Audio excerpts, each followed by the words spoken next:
Hello friends, എല്ലാവർക്കും സ്വാഗതം പുതിയ വീഡിയോയിലേക്ക്. ഇന്ന് ഞാൻ വന്നിട്ടുള്ളത് വളരെ സിമ്പിളായിട്ട് തയ്യാറാക്കാൻ പറ്റുന്ന നല്ലൊരു ചിക്കൻ റെസിപ്പി ആയിട്ടാണ്. മസാലയൊന്നും ഒട്ടും പൊരിഞ്ഞു പോകാത്ത, പുറമേയൊക്കെ നല്ല ക്രിസ്പിയും ഉള്ളൊക്കെ വളരെ സോഫ്റ്റും ആയിട്ടുള്ള ചിക്കൻ ഫ്രൈ ആണ് ഇന്നിവിടെ ഉണ്ടാക്കാൻ പോകുന്നത്. എന്നും പറയുന്ന പോലെ വീഡിയോ കണ്ടിട്ട് ഇഷ്ടപ്പെടുവാണെങ്കിൽ ലൈക്ക് ചെയ്യുക, ഷെയർ ചെയ്യുക, കമൻറ്റ് ചെയ്യുക, ചാനൽ സബ്സ്ക്രൈബ് ചെയ്യാനും മറക്കരുതേ. പിന്നെ ഫേസ്ബുക്കിലൂടെയാണ് വീഡിയോ കാണുന്നതെങ്കിൽ പേജ് ഫോളോ കൂടി ചെയ്യണേ. അപ്പോൾ നമുക്ക് നേരെ വീഡിയോയിലോട്ട് പോവാം. ചിക്കൻ ഫ്രൈ ഉണ്ടാക്കാൻ വേണ്ടിയിട്ട് ഞാനിവിടെ ഒരു 300 ഗ്രാം ചിക്കൻ നല്ലപോലെ ക്ലീൻ ചെയ്തെടുത്തിട്ടുണ്ട്. ഇനി ഇതിലോട്ട് 1.5 ടേബിൾ സ്പൂൺ മുളക് പൊടി ഇട്ട് കൊടുക്കാം. പിന്നെ ഒരു 1 ടേബിൾ സ്പൂൺ കാശ്മീരി മുളക് പൊടി കൂടെ ചേർക്കുന്നുണ്ട്. ഒരു കളർ കിട്ടാൻ വേണ്ടി മാത്രമാണ് കാശ്മീരി മുളക് പൊടി ചേർക്കുന്നത്. നിങ്ങളുടെ കയ്യിലുണ്ടെങ്കിൽ മാത്രം ചേർത്താൽ മതി. ഇനി ഇതിലോട്ട് ഒരു 1.5 ടേബിൾ സ്പൂൺ ഇഞ്ചി വെളുത്തുള്ളി പേസ്റ്റ് ചേർത്ത് കൊടുക്കാം. ഇനി ഇതിലോട്ട് 1/2 ടീസ്പൂൺ മഞ്ഞൾപ്പൊടി, 1 ടീസ്പൂൺ കുരുമുളക് പൊടി, 1 ടീസ്പൂൺ ചിക്കൻ മസാല, ഒരു 1/4 ടീസ്പൂൺ ഗരം മസാല ഇട്ട് കൊടുക്കാം.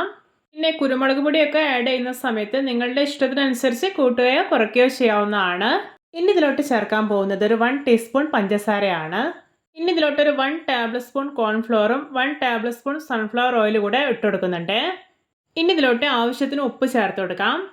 ഇനി ഒരു 1 ടേബിൾ സ്പൂൺ തൈരും ഒരു ലെമൺ ജ്യൂസ് കൂടെ ചേർക്കുന്നുണ്ട്. എന്നിട്ട് കൈ വെച്ചിട്ട് നന്നായിട്ടൊന്ന് മിക്സാക്കി എടുക്കാം.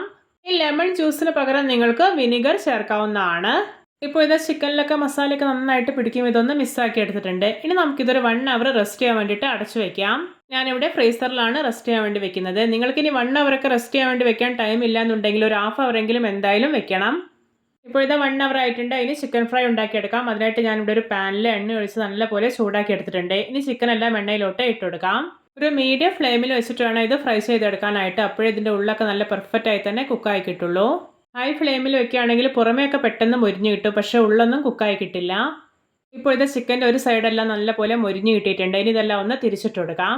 ഇപ്പോൾ ഇതാ ചിക്കൻ കണ്ടോ, 2 സൈഡ് നന്നായിട്ട് തന്നെ മൊരിഞ്ഞ് പാകമായിട്ടുണ്ട്. ഇനി ഇത് പാനിൽ നിന്ന് എടുത്തു മാറ്റാവുന്നതാണ്.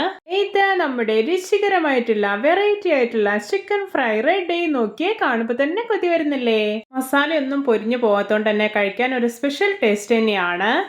ചോറ്, ഗീ റൈസ്, ബിരിയാണി, ചപ്പാത്തി, പൊറോട്ട എന്തിൻ്റെ കൂടെ വേണമെങ്കിലും കഴിക്കാൻ പറ്റുന്ന ബെസ്റ്റ് കോമ്പിനേഷൻ ആയിട്ടുള്ള ഒരു ചിക്കൻ ഫ്രൈ കൂടിയാണിത്. ഇതിൻ്റെ പുറമേയൊക്കെ നല്ല ക്രിസ്പിയും ഉള്ളൊക്കെ സോഫ്റ്റ് ആയിരിക്കുന്നതുകൊണ്ട് തന്നെ വെറുതെ കഴിക്കാനും അടിപൊളി ടേസ്റ്റിയാണ്. എല്ലാവർക്കും എൻ്റെ simple and tasty chicken fry recipe ഇഷ്ടപ്പെട്ടെന്ന് വിചാരിക്കുന്നു. ഇഷ്ടപ്പെട്ട സപ്പോർട്ട് ചെയ്യാൻ മറക്കരുതേ. അപ്പോൾ ഇതുപോലെയുള്ള വെറൈറ്റി വീഡിയോകളായി നമുക്ക് വീണ്ടും കണ്ടുമുട്ടാം. Okay, bye bye.